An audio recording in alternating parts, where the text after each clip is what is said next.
Hello Year 11. This is the Physics Paper 1 Masterclass video recording. Now, this Masterclass is all about you getting confidence. The content we're going to be going through is stuff you already know. It's just about getting it to the front of your brains. Okay? Now, we're going to look at three different ways of doing this. We've got purple slides where we're looking at content refresh. I want you to be listening, I want you to be reading and remembering. We've got red slides where I want you to be listening and reading, finding mistakes sometimes in questions. This is where we're not talking and we're really focused on what we're doing. And then we've got green slides, which are a little bit more active. You're reflecting and writing and fixing mistakes, generally speaking, in exam questions. Okay, now my first hint and tip for your exam is to use the equation sheet properly. Yours is the last year that's going to get these equation sheets with all the equations you need. Next year, they won't have them and they're going to be really jealous. And I actually think it's a little bit unfair, but you need to use it properly because the rest of the children in the country are going to be using it properly. Okay, so as soon as you see a calculate question, have that equation sheet out by your side, looking for that right equation. Okay, now the easiest way to do this, I think, is to underline or circle the quantities. So you've got here gravitational potential energy, we've got mass, we've got gravitational field strength, we've got height. There's only one equation that has those four things. Okay, you need to match up the words in your question with the words in your equation sheet and then copy down the equation. Okay, it's really important that you do that. Okay, there's only going to be one correct equation. Match up those words. Okay, so first activity, I'd like you to look at these questions. I want you to match up. I want you to find the right equation. Find the equation for energy transferred, time and power. Which one is it? There's only one. Okay, so pause the video here and give it a go. Okay, moving on. So we've got three equations here. Power is energy transfer divided by time. We've got potential difference is current times by resistance. And we've got charge flow is current times by time. Okay, so in each case, there's only one equation that you can use. Okay, now when you get to the electricity equations, you need to be careful because there's lots of overlap. So you've got potential difference, current and resistance. Okay, you've got power, current squared and resistance. And it can be quite easy to mix up which equation to use. But just match up the quantities. Okay. Okay, so energy. Energy is the first topic in paper 1 and it's a big topic. It's quite difficult, I think, because it's quite long. Now, the most important thing in energy, and probably the most important thing you'll ever learn in science, is that energy cannot be created or destroyed, only transferred. This is called the conservation of energy. And we've got this graph here showing it, where we start off with gravitational potential energy, and we have kinetic energy in red, and as the potential drops down, the kinetic increases. The total energy stays the same. Okay? Now, you need to know about the difference between energy stores and energy pathways. Energy stores are things like kinetic energy, where objects have their energy because they're moving, or you have gravitational potential energy when they're lifted up against gravity, a gravitational field. They are different from the energy transfer pathways. There are four energy transfer pathways that you need to know about: mechanical, electrical, heating, and radiation. So mechanical is when a force is acting, electrical is when a charge is moving, heating is when heat is transferred from a hot object to a colder object, and radiation when it's transferred by a wave, so visible light is transferring energy. Okay, they're different from the stores. Different from the stores. Now, some of the energy types we need to know a little bit more about than others, specifically kinetic, gravitational potential energy, and elastic potential energy. We're often asked calculation questions about these ones. Kinetic energy is anything that has motion. Okay, so it's related to how much mass it has and its speed. If you double the amount of mass in the object, you'll double the kinetic energy. But if you double the speed, you quadruple the kinetic energy because of this equation here. Kinetic energy is half times mass times by speed squared. Okay. Next equation, the next type of energy we need to really focus on is gravitational potential energy. And this is the amount of energy an object has because it's lifted up against gravity. Okay. And its equation is equals mass times by gravitational potential times by height. So if you increase the mass, you increase the gravitational potential energy store. If you increase the height, you increase the gravitational potential energy store. Now, most of the time, these questions are going to be using the gravitational field strength of 10 newtons per kilogram because most questions are going to be on Earth. You might get a question where it's different, but it's quite unlikely.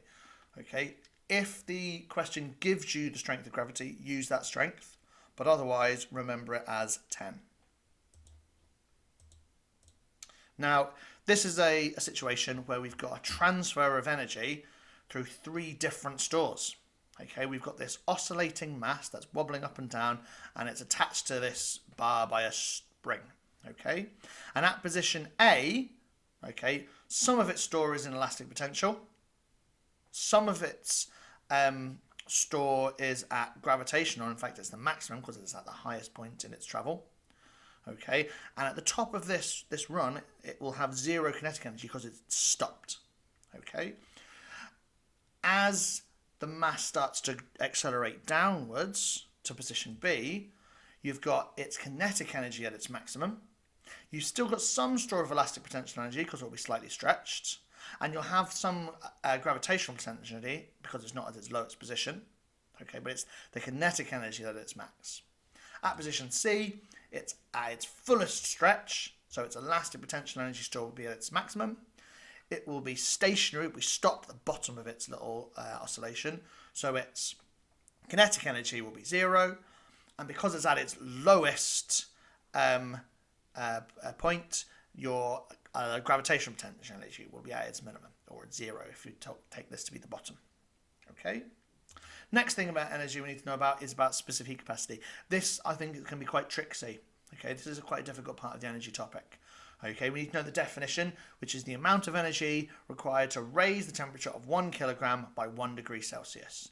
Now, this specific heat capacity is a constant for each type of material. So all aluminium will have a specific heat capacity of 910 joules per kilogram degree Celsius.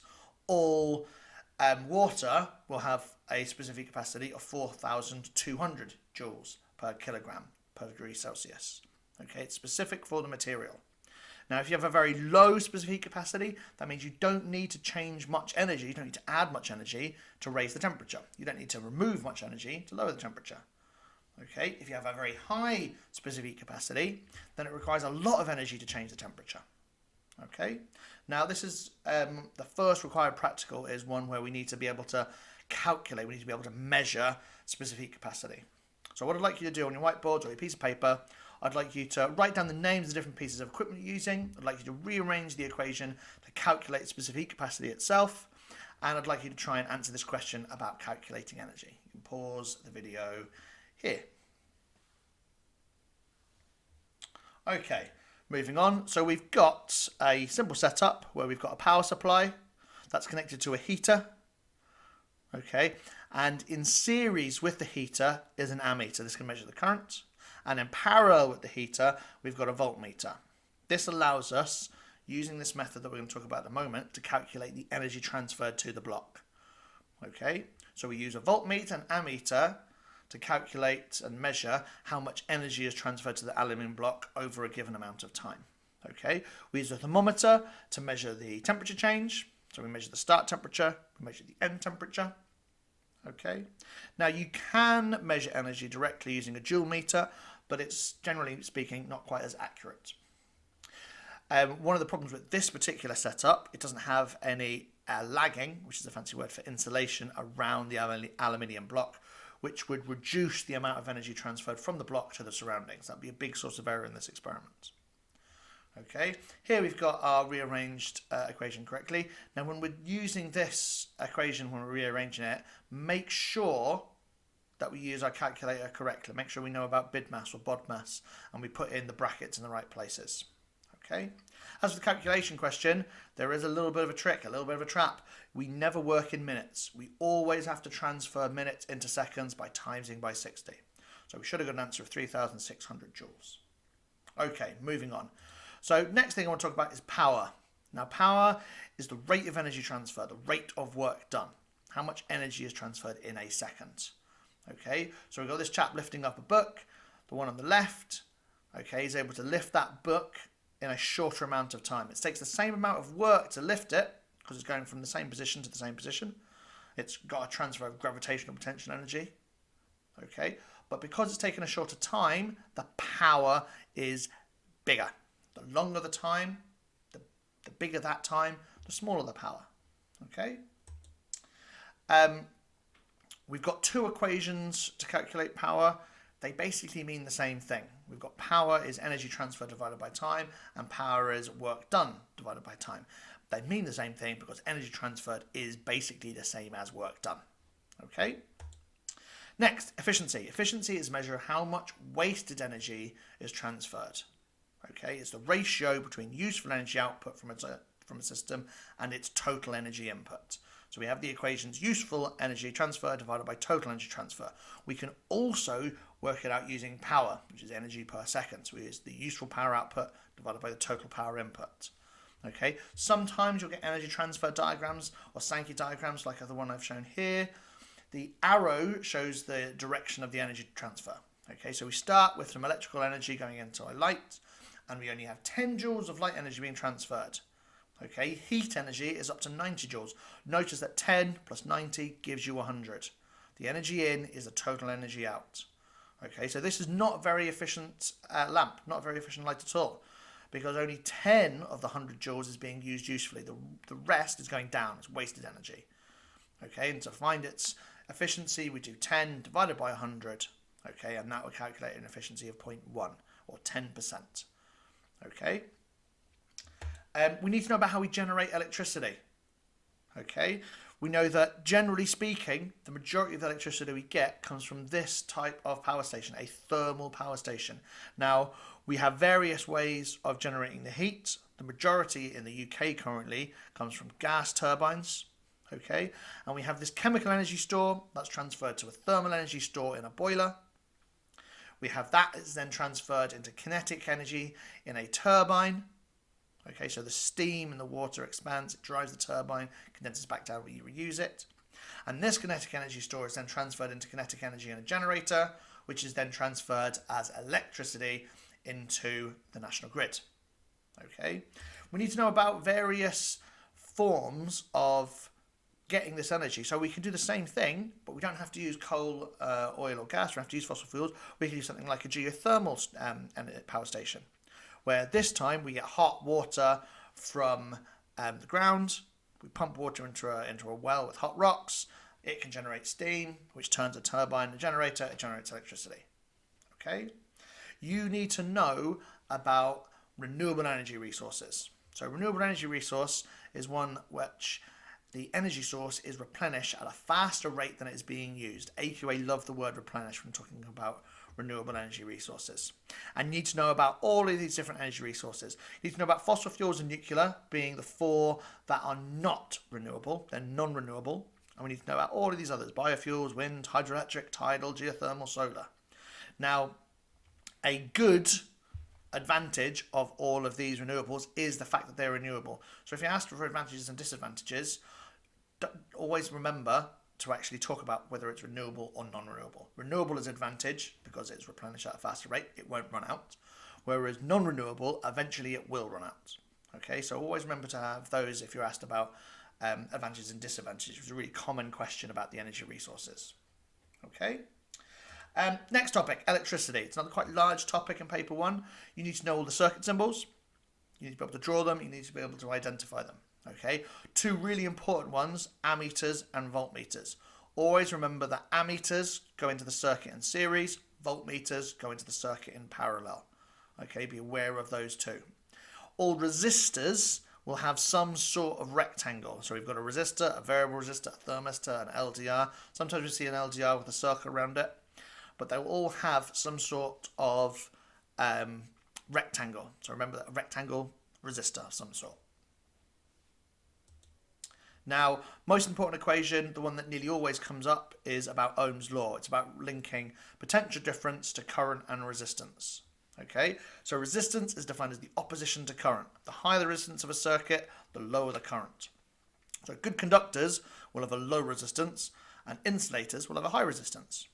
Okay, remember the unit for resistance is this weird ohm letter. Now, one of the things that students find really tricksy about the electricity topic is the equations, the symbols and the units are very confusing. Potential difference, the unit is a V and the symbol's a V. Current, the unit's an A and the symbol's an I. Resistance, the symbol's an R and the unit's this weird Greek letter ohm. Okay, it is confusing. it is confusing. Practice writing out those units and using the equations on the equation sheet to help you remember those symbols. Now, next thing, we've got two required practicals. We've got IV graphs, okay, and we have resistance in a wire. So first one I want to look at is IV graphs. So I'd like you to try and sketch what the IV graph of a filament bulb and a diode looks like. And I'd like you to label, and I'd like you to tell me what each of the components' job is. What does it measure? What's it for in the circuit?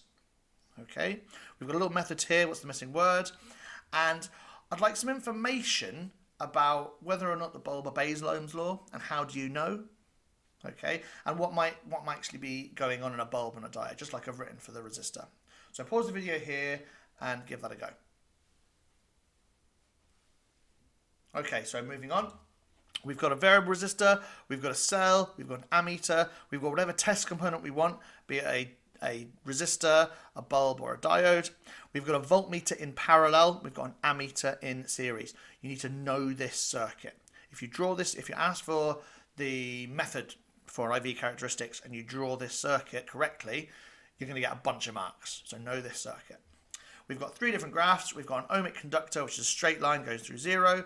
We've got a filament bulb, which looks a bit like an S, but be really careful that the S doesn't tail down and doesn't even go flat. So be really careful with how you draw that. Okay, and then we've got a diode where it's 0 current when it's negative, and then it increases when it's positive. Okay, so a bulb, it doesn't obey Ohm's law because at high potential difference, you have the bulb heating up, which changes the resistance. Okay, so in these IV graphs, the steeper the line, the lower the resistance, the more current that's changing. Okay, so a filament bulb, at the end, you've got a hot filament and it gets high resistance, so the gradient gets very flat. Okay, in a diode, in one direction, you've got an incredibly high resistance, so no current can flow. And in the other direction, it lets current flow. You've got a lower resistance. So you've got this strange shaped graph. So the only one that's an ohmic conductor is the one that always obeys Ohm's law. It is directly proportional. I is directly proportional to V. That when I double potential difference, I double the current. Okay. Next required practical is about the resistance of a wire. I'd like you to write down what's the job of each of the components in this. Why do I have crocodile clips? What's the voltmeter doing? What's the job of the different parts? Okay. I'd also like you to sketch the graph of length against resistance. What does it look like when I increase the length of the wire? Okay. And the final thing, I want you to jot down what are some of the factors, the other things that will affect the resistance of a wire.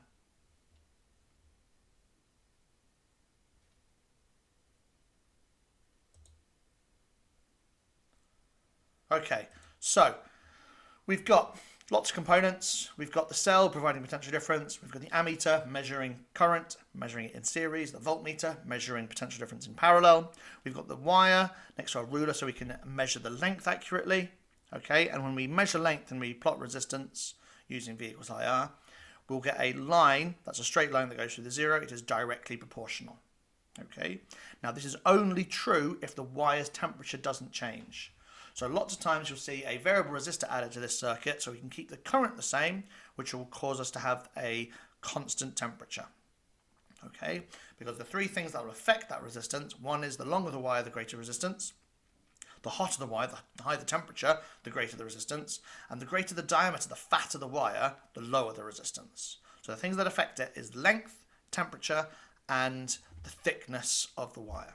Okay, now of course, different metals will have a slightly different resistance as well. So copper has a lower resistance than steel. Okay, so different materials will change it as well. You're unlikely to be asked that. You also need to know about how to measure resistance in series and parallel circuits. Okay, so I want you to jot down what do you think would the results be as I add resistors in series, and what would my results be if I add resistors in parallel. Okay, so try and jot down those results. What will they look like when I add resistance in series and then in parallel? Okay, moving on.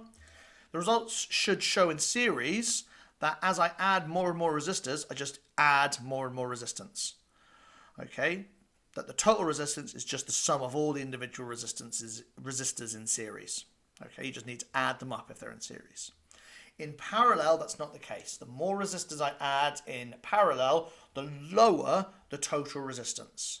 Okay, the resistance of the combined resistors is less than the sum of two individual resistors. So that means that the total resistance of the circuit will be lower than the lowest resistor on that circuit. Okay, that's because the electrons, they can split the current each of these junctions, and the more paths there are, the higher the current will be. So the total resistance is lower. Okay. We also need to know about two special components, a thermistor and an LDR. They've got a very similar shaped graph that we need to remember, where we've got resistance and temperature and resistance and light intensity. So as we increase the temperature of a thermistor, the total resistance decreases. As we increase the light intensity, the total resistance decreases. Now what AQA like to do is they like to ask questions where they say, for instance, the temperature rises. So what happens to the potential difference of a different component? And you need to be really careful. I'd always try and sketch the graph out. So remember, so if temperature rises, then the resistance is going to drop, which means the current will be higher. And how is that going to affect this component? So really try and take it through step by step. Okay, but it's key that we remember the shape of these graphs. Next thing, series and parallel. Series only has a single path. Parallel has more than one path. Okay, there's more than one loop that the current can flow through. In a series circuit, the current is the same at every point, no matter where it is on that series circuit. And the total potential difference across the components is equal to the total potential difference supplied by the power source, by the battery. Okay, so in series circuit, current is the same and potential difference is shared. Now here we've got a series circuit because there's only one path. Just because I've added a voltmeter here doesn't change what type of circuit it is. It's just a measurement device. It doesn't change what circuit it is. Now in parallel, the current splits up across a junction. So here it's splitting up going into path 1 and path 2. But the potential difference is the same. Okay, so current splits in a parallel circuit and potential difference is the same across each branch, each loop. There's two types of current that we need to know about. We need to know about AC current, we need to know about DC current.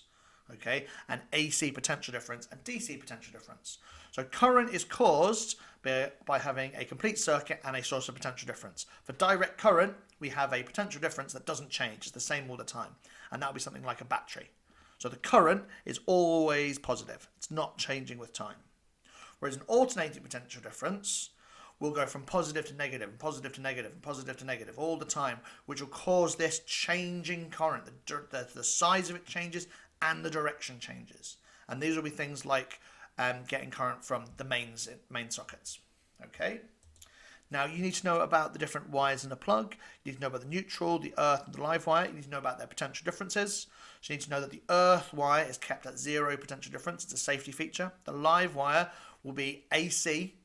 Okay, it's an alternating current, and it's at a potential difference, an alternating potential difference of 230. And the neutral wire is at 0 volts. Okay.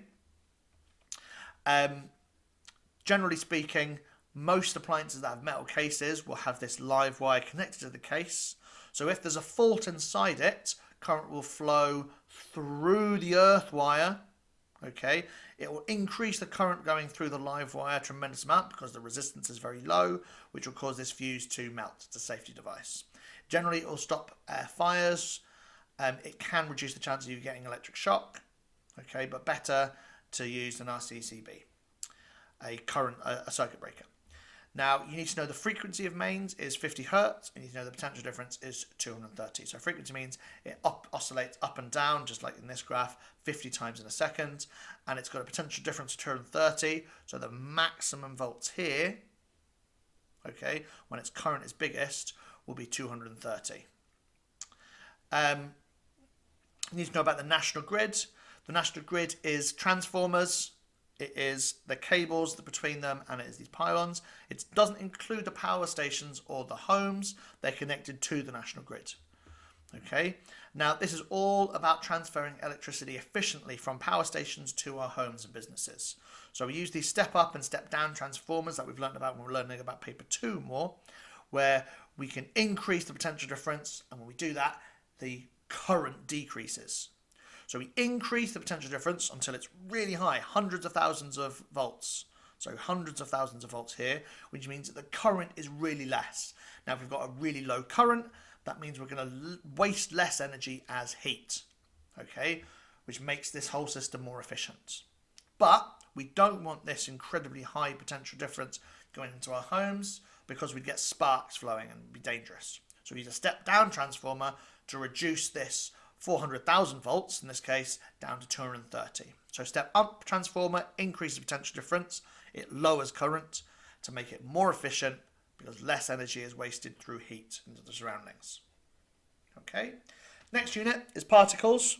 We need to know about density. We need to know about particle model and changes of state. Okay, so this first equation, density, we have this weird looking P letter called rho. We've got M and we've got V for mass and volume. Be really careful of the units in the questions. Okay, normally we use kilograms and meters cubed and we get a density of kilograms per meter cubed, but sometimes it might be giving you grams and centimeters cubed. Okay, I need to be really careful and see if you need to convert those or not. If it asks you to have it in kilograms per meter cubed, then you are going to have to convert it. But if you've given the question, some of these calculations will have grams per centimetre cubed, then you don't need to convert it. Just be really aware, be really careful of it. Okay? Less dense materials will have less particles per volume. More dense materials, more particles per volume. Okay? And we need to know how to draw these particle diagrams. Okay? So this is particle diagram showing changes of state. Now, when you're drawing your particle diagrams, this is too many particles. Okay? You need to have about 9, maybe 12 particles drawn. Okay, if you have lots of particles having to draw, it's going to take you a bunch of time to do it. If you don't have enough particles drawn, you're not going to get the marks. Okay, so 9 to 12 particles drawn for a solid, liquid, and then only a few for a gas. Okay, so here we've got this internal energy, low internal energy, and we've got high internal energy. As we're increasing temperature, our internal energy increases, and we can change state. And we need to know these 4 changes of state: melting, boiling, condensing, and freezing. We also need to know that if we go from a solid to a gas, that's called sublimation. Okay, sublimation. And we also need to know that you can also move from a liquid to a gas through evaporation. Now, boiling only happens at the boiling point, just like at the melting point and the freezing point and the condensing point. But evaporation will happen at any temperature while the substance is a liquid. So for water, it can happen at any temperature from 0 to 100. Okay, at 100, it will be boiling because that's its boiling point. Okay? Internal energy, this concept of internal energy, is the amount of energy stored inside a system by the particles that make up that system because of their motion, so how they're moving around, and their positions. Okay, it's the kinetic energy and the potential energy. Okay? As kinetic energy increases, particles are moving faster. As potential energy increases, particles are moving further apart. Okay? And we've got these really stereotypical heating or cooling curves where we show the temperature against heat supplied, and we get these step graphs where we're increasing the heat and the temperature goes up until we get to that point here where we're changing from a solid to a liquid. And instead of the energy going into raising the temperature, the energy is going into changing the state. And we call this amount of energy the latent heat, the energy needed to change the state of 1 kilogram of a substance. Okay? At a constant temperature. And we've got 2 types. We've got the latent heat of fusion, where we're going from a solid to a liquid, and we've got the latent heat of vaporization, where we're going from a liquid to a gas. Okay? The latent heat of fusion is the energy needed to melt with no temperature change, or the amount needed to change that, that state. Okay? So we use that latent heat of fusion in this case to look at that energy and that state change. When we're changing temperature, that's when we're using the specific heat capacity. It's really common that students get these two mixed up. Okay, if there's no temperature change, it's going to be latent heat. If there is a temperature change, it's going to be specific capacity. Now, in difficult questions, sometimes you're going to have a situation where you start with ice and then you get hot water. And you might need to use both. Okay, but do so separately. Okay.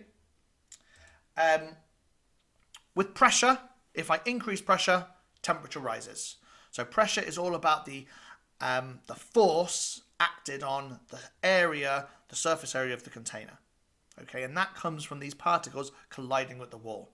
So the more collisions there are, the higher the pressure, and the higher the force that those collisions have, the higher the pressure. So if you're moving the particles faster, they're going to be colliding more frequently, which increases the pressure, and each of those collisions is going to impart a bigger force, a bigger push as it collides with the wall. Okay, so as pressure increases, temperature increases. Okay, right, next little bit of required practical and some active stuff that you can be doing is about density. Okay, so what I'd like you to do, I'd like you to draw a diagram showing how you use a displacement can to measure the volume of an irregular shape. I'd like you to try and fill in my missing methods. I'd like you to write down the units for density, mass and volume. And I'd like you to try and change the units from 52 grams and 30 centimetres cubed into grams per metres cubed. Be really careful of this. Okay, moving on. So we've got the displacement can works when you put the irregular shaped object in, it will push out some water into the measuring cylinder. Okay, and the volume of the water that it displaces is the same as the volume of the object. You could also use a measuring cylinder directly. We put in some liquid into the measuring cylinder, we measure its initial volume, we put the irregular object in, and we see that change in volume, and that shift will be the same as the volume of the irregular object. Okay, we use a mass balance to measure the mass of the object. Okay, that way we've got the mass and the volume to calculate the density. Okay, now next required practical is looking at thermal insulation. Okay, so we've got here a small beaker full of hot water. So we're starting at 100 degrees. We've got a piece of card as some lid. We've got a thermometer to measure the temperature. We've got a stopwatch to measure time. And we're going to insulate it with different types of material. Okay, so we'll wrap this large beaker around with a certain number of layers of insulation. Okay, so looking at the graph, which type of material is the best insulator? How can you tell? How could you improve the experiment? What are the variables in the experiment? How would the results, how would the graph change if you used ice water, okay, instead of hot water? How would you stay safe during the experiment? Okay, so give it a go. Write down what you think on your whiteboards and pause the video here if you're at home. Okay, moving on. So material 1, this red one, has the lowest conductivity. And we know that because its temperature decreased by the smallest amount. It has the lowest gradient change. It took the longest to drop to 60 degrees. Okay, you could improve the experiment. You could maybe use a digital thermometer with high resolution. Okay, you could take repeat values and you could remove anomalous results and calculate means. And the variables, the independent variable, the thing that we're changing is the type of material. You could do a similar experiment and just keep with the same material and change its thickness, but we haven't done this in this case.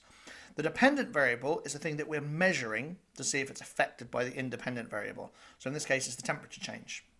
Okay, the control variables would be, in this case, the material thickness or the number of layers and the starting temperature of the water and the volume of the water. Okay, the results would change if we used cold water to start with instead of hot. The temperature would increase to room temperature rather than drop down to room temperature. Stay safe, clean up spills, use insulated gloves. Okay, right, moving on. Atomic structure. Atomic structure has lots of links with the chemistry unit. So all of this will be in your chemistry paper that you did so brilliantly on in paper 1 in chemistry. So you need to know about the locations of the different parts of the atom, the proton, the neutron, the electron. You need to know about their relative charge and the relative mass. Okay. We also need to know where the electrons go in terms of energy levels or shells. And the further away we are from the nucleus, the higher the energy that those electrons have. Okay. Now, something that sometimes comes up that students get confused on is how we know about these energy levels and how we can change where the electrons are. Okay, so in this case, we've got some electromagnetic radiation, some UV light maybe, hitting the atom, and it's absorbed by this electron and it jumps up an energy level. Okay, and we can see that when the light is absorbed by this particular type of atom. Okay, a similar thing can happen is if you've got an electron in a higher energy level and it jumps down to a lower energy level. When that happens, it will give off electromagnetic radiation. It will give off some visible light or some UV rays. Okay, and this is really dependent on the gap between these energy levels. So a different gap will give a different frequency, a different wavelength of this EM light. Okay, so that sometimes comes up and it's often confused by students. Next thing that's important that sometimes gets confused by students is about isotopes. So with atoms, the only thing that determines what type of atom it is the number of protons. So here we've got 3 examples of hydrogen. Okay, each atom is an atom of hydrogen. We've got hydrogen with 1 proton, 1 proton, 1 proton. We've got hydrogen with no neutrons, with 2 neutrons, and with 1 neutron and with 2 neutrons. So it's still hydrogen, but it's just got a different number of neutrons. It's got a different atomic mass, the same atomic number. So an isotope is any element that's got the same number of protons but different numbers of neutrons. Okay, we need to know about the history of the atom. So we start with Democritus, who said that if you took some piece of material and you cut it up and cut it and cut it and cut it and cut it and cut it, it would eventually get to a piece that you couldn't cut, something that would be uncuttable, and he called this the atom. Okay, this was refined throughout the last 1,000 years. So eventually we got to this thing called a plum pudding model, okay, which was developed by J.J. Thomson after they discovered the electron. So in the J.J. Thomson plum pudding model, you've got this positive sphere of dough, okay, and you have these negative electrons stuck inside it. This was changed when Rutherford came along and did an experiment with gold leaf. Okay, in his experiment he fired alpha particles at the gold leaf, and he expected all the alpha particles to just go straight through, but that didn't happen. Okay, most went straight through, and that tells us that most of the atom is empty space. Some of the alpha particles got deflected by little angles, okay, but continued through the gold foil. That tells us that the nucleus of the atom has a strong positive charge, and some of the alpha particles were bounded backwards. They're almost like reflected, and that tells us that the atom is small and contains all the mass. Okay, or nearly all the mass. Okay, really important experiment, and it changed our understanding of what the atom looked like. We went from a plum pudding model, where we've got this sphere of positive charge with the electrons embedded in it, into this orbital model, where we've got this nucleus and the electrons going around outside it at different distances. Okay. Most likely questions ask about plum pudding model and the nuclear model and the gold leaf experiment that changed it. Okay, new evidence changes our models. When we have new evidence, okay, that contradicts with our understanding, we have to change our model. Okay, so we've got a little timeline where we've got invisible, uncuttable objects. We've got this plum pudding model. We've got the nuclear model. We've got Bohr's model, where we've got these energy levels, and then we add neutrons to it with Chadwick. Okay, so new evidence and new discoveries changed the models. Okay, next thing we need to know about in atomic structure is about radioactive decay. So some isotopes, for instance carbon-14, is unstable, and to become more stable it will emit a type of radiation. Okay, and there's lots of different types of radiation. You need to know about 3. Okay, you need to know about alpha, beta and gamma decay. Okay, also sometimes you will be asked about neutron decay, but it's much more likely that alpha, beta and gamma come up. Okay, so in alpha decay, an alpha particle has 2 protons and 2 neutrons getting expelled from nucleus. It's got a positive charge of 2. It can only travel a few centimeters in air, and it's stopped by paper because it's got a very high ionization. It's very good at ionizing stuff. Beta particles is a high energy electron. It's got a -1 charge. It can travel tens of centimeters in air. It's stopped by a few millimeters of aluminium, and it's got a lower ionization than alpha. It's like medium. Gamma waves is an electromagnetic wave. It's got no charge. It's got almost like an infinite range in air. It can go many, many, many, many meters, and it's only reduced really by thick lead. Okay, some will still get through even quite thick lead. Okay, the ionization is very low. Okay, the higher the ionization, the less stuff, okay, you need to stop it. The lower the ionization, the more stuff you need to stop it.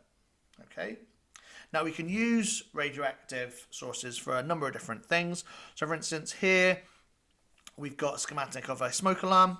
So we've got an alpha source going through the smoke alarm, and in normal use, okay, the alpha source can go straight through our detector and we can detect this current. Okay, when we've got smoke inside a detector, the smoke absorbs the alpha particles and it stops the current from flowing, and we get an alarm sounding. Okay, you need to be aware that most of the questions you get asked on this is, why would you use a particular source? We use an alpha source here because out of alpha, beta and gamma, it's the only one that will get affected by smoke.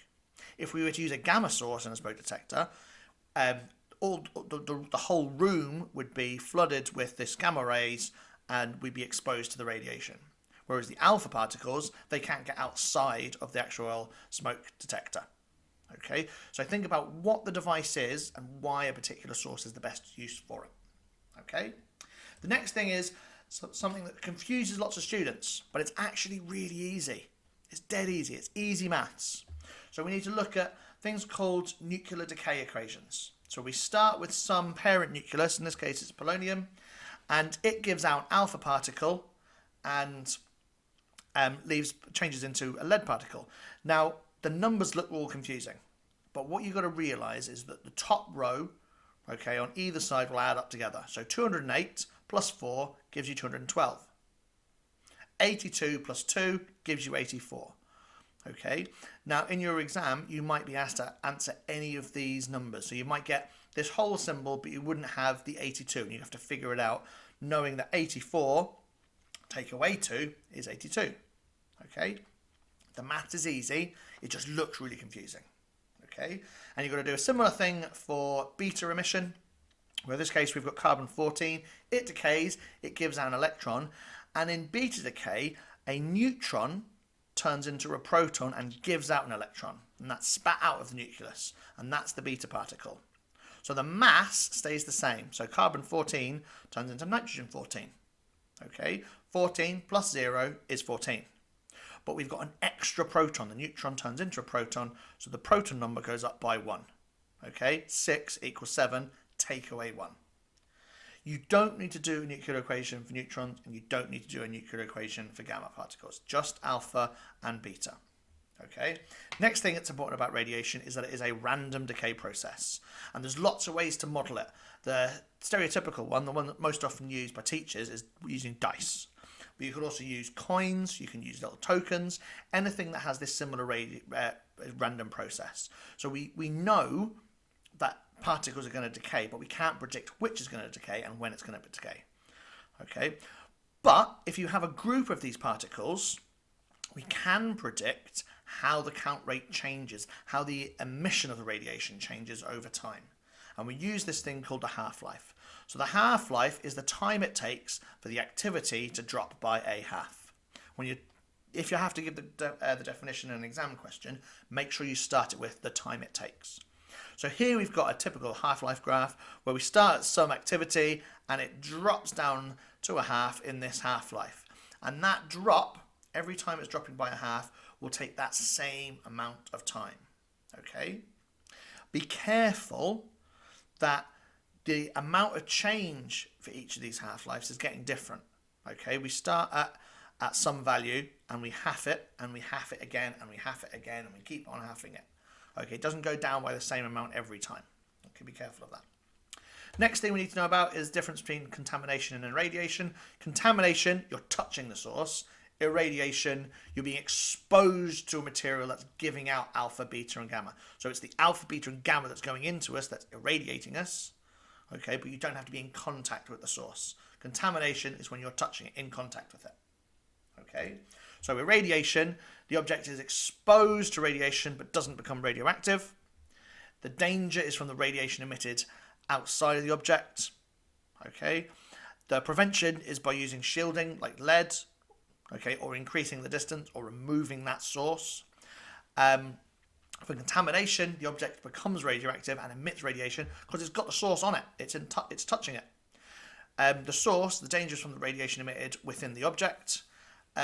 Prevented by handling the sources safely, using airtight clothing, using tongs, using gloves. and you can also inhale it, which can be very dangerous, especially if it's an alpha source.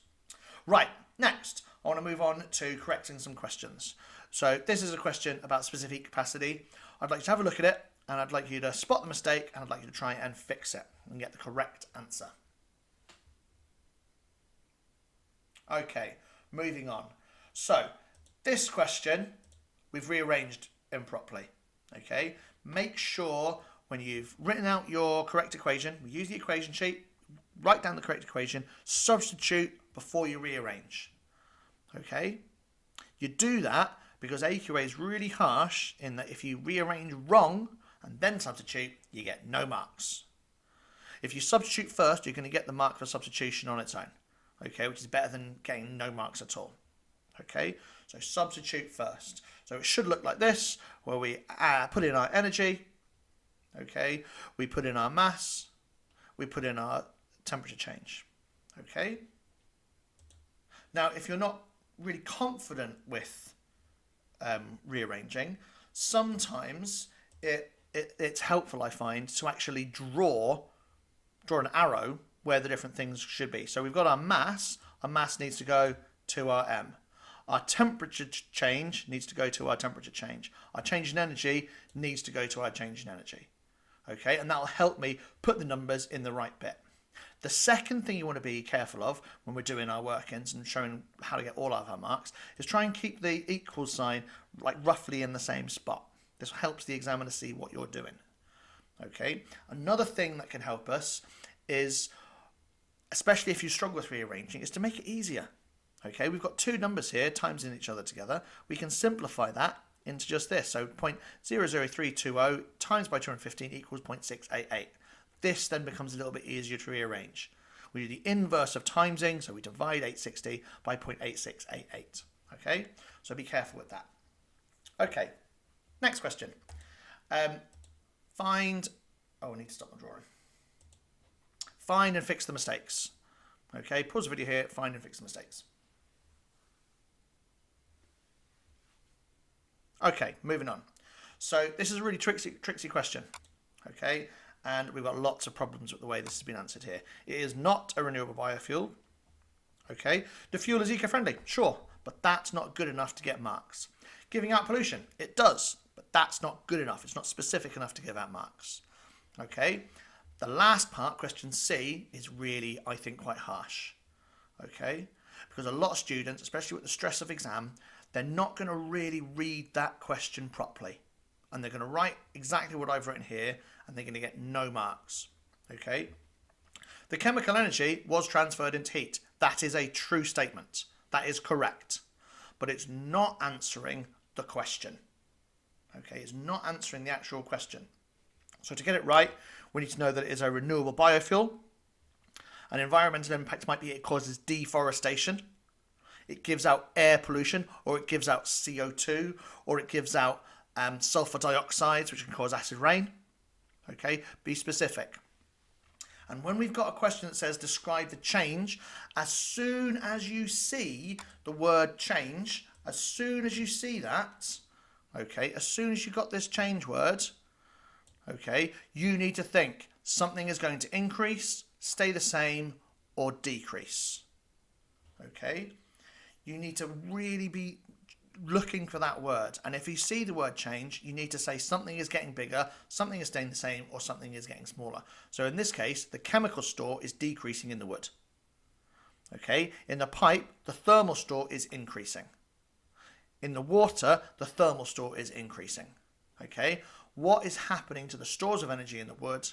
Okay, the pipe and the water. You're saying which is getting bigger and which is getting smaller, or which might not change. Okay, so be really careful when you get those change questions. Okay, next question. We've got a question on gravitational potential energy. Have a look. Think about why this answer is a little bit not great, and find out what the real answer is. See what they've done wrong. Pause the video here. Okay, moving on.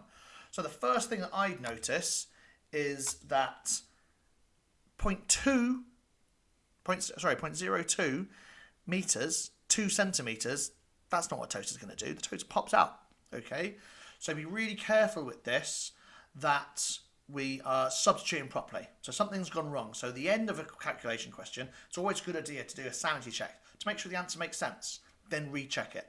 Now in this case, we haven't substituted into the correct places. Okay, so to do that properly, okay, we need to have our calculation looking like this. And again, I'll say it again, sometimes I really do think it helps to draw arrows.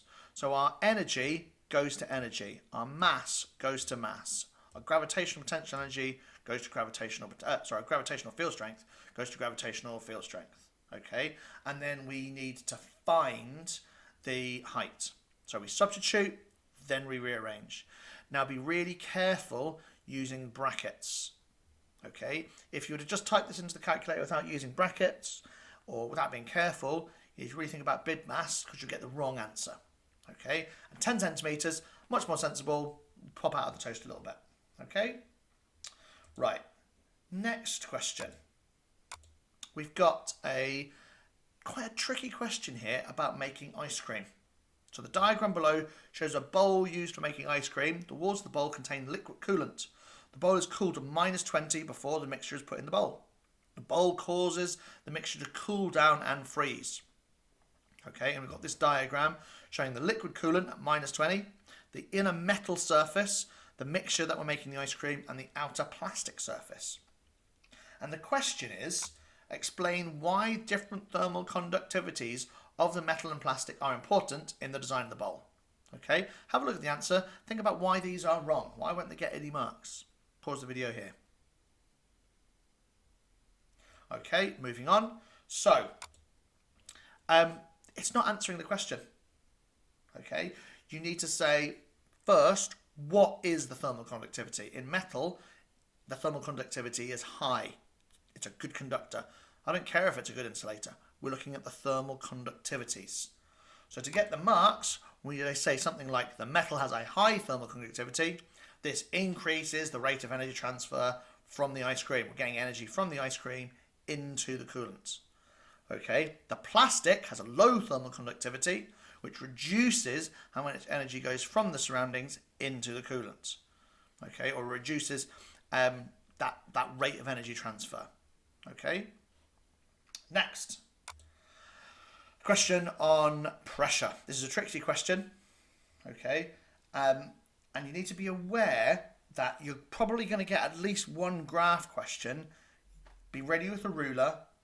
Be ready with a pencil. Okay, have a look, see where they've gone wrong, see what you can do to make it better. Okay, moving on. So immediately you should see that the arrow wasn't drawn with a ruler. It's not a straight line. Okay, so use a ruler to help you answer these questions. Okay, the second thing, we need to be really careful when we're reading from the graph. This 2.5 is not that first point. Okay, it's not that first point.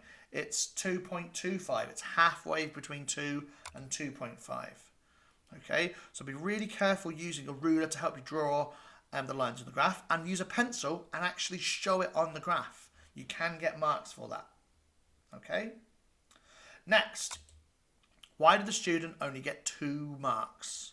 Where do they drop the mark? Where is the third mark that they need to get? Pause the question. Okay, so this question is really common. This mistake, it's really easy to make because they've done a really good calculation. They substitute properly. They've used the rate equation. Okay, it's a difficult question. Okay, but they didn't read it properly. The student is able to do 12 chin-ups in 60 seconds. We've forgotten to account for the fact that they did this 12 times. Okay, so we need to be really aware of that difference, that they've done it 12 times. So the total energy will be my gravitational energy of each lift times by 12. Okay, next, why did the student only get 1 mark? Pause the video. Okay, moving on. They started well because they changed our 2 hours into minutes, but they didn't continue that conversion. They need to use seconds. Don't use hours, Don't use minutes, don't use days, use seconds. Okay, finish converting those units. Okay, moving on.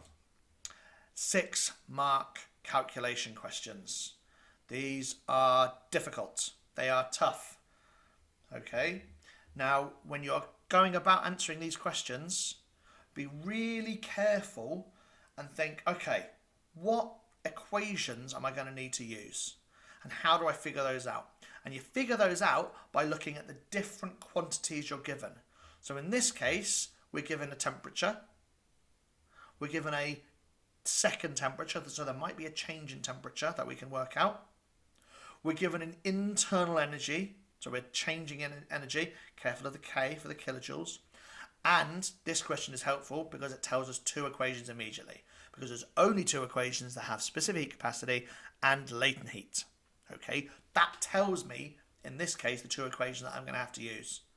And we have to calculate the mass, and 6 marks, not 5. We have to do something extra. We've got to do it in 2 significant figures. This is a difficult question. Give it a go. Pause the video here. Okay, moving on. Now, this is extra difficult. It's a challenging question. This was towards the end of a paper.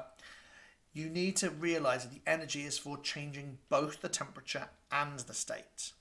So the total energy, this 165,000 joules, is for changing the temperature and for changing its state. So that total, we add them together. Okay, then we can substitute into our equation. Then we can rearrange it. Then we can get our value. Okay, now, if you only used one of these equations, you can still get a lot of marks. Okay, if you show clear workings out and you've still got the wrong answer, you can still get working out marks and error carry forward marks. Okay, you can get significant figure marks so long as you're using the numbers in the equation and just making up a random number, and you do round it correctly to the right number of significant figures. Okay. Next question.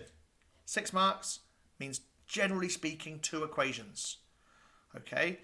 If it's 5 marks, it generally means 2 equations. 6 marks, it means you have to do something extra. And this something extra, 2 significant figures. So we've got a power of a kettle is 2.6 kilowatts. It took 120 seconds to heat 0.8 kilograms of water from 18 to 100. Calculate the specific capacity using this information and give your answer 2 significant figures. Okay, so pause the video here and give it a go. Okay, moving on. So we need to use an equation with power, with time, and with energy. And again, because it says specific heat capacity, we need to use that specific heat capacity equation. It already tells us. So the way I would go about this is I write down my specific heat capacity equation and think, right, what do I have? What do I need to get? So I've got the mass, I've got the change in temperature, but I don't have an energy. So I need to figure out how I can get an energy from the other 2 things that I've got left, which is power and time. I can look for the equation that has power, energy, and time. So those are my 2 equations. So we should get an answer of 4,800 to 2 significant figures. Don't forget the 2 significant figures. You will drop a mark if you forget. Okay, and it's really easy to forget that in the stress of an exam. Okay, now, if you have time at the end of your paper, that's the sort of thing you should go through and check for. The first thing I would do if I finish the paper is I'd quickly go through and I'd make sure that, one, if anywhere on my paper it says significant figures or standard form, that I've done those instructions. And the second thing I look for is for changing units. Okay, so if I've got kilowatts, I need to change that into watts. It will ask you at least once, probably 2 or 3 times maybe, for those changing units. So once you've finished the paper and you've got a bit of time, go through each calculation question and look for, does it have a prefix? Does it have a prefix? Does it have a prefix? And then use that prefix and change it. Okay? Right, final question. This question is another 5 mark question, which means it's 2 equations. Which should you use? Okay, it's got a density. There's only one equation with density. It's got latent heat of vaporization. There's only one equation with latent heat. It's telling you the equations to use. It's giving you that information. Notice this one's 5 marks. This means we don't necessarily, probably don't have to do something extra like significant figures or standard form. Okay, so pause the video here and give this one a go. Okay, moving on. So the first thing we need to do is calculate the mass using the equation for density, and then using that mass and the latent heat capacity, we can calculate that change of energy. Okay, you don't get any marks, okay, in this case for just writing down this equation. You don't get it, okay. Now, I hope that was really useful. I hope you do brilliantly in your exam. I think you definitely will. You've all been working incredibly hard. Best of luck, and come and find me and tell me how it's gone. Bye-bye.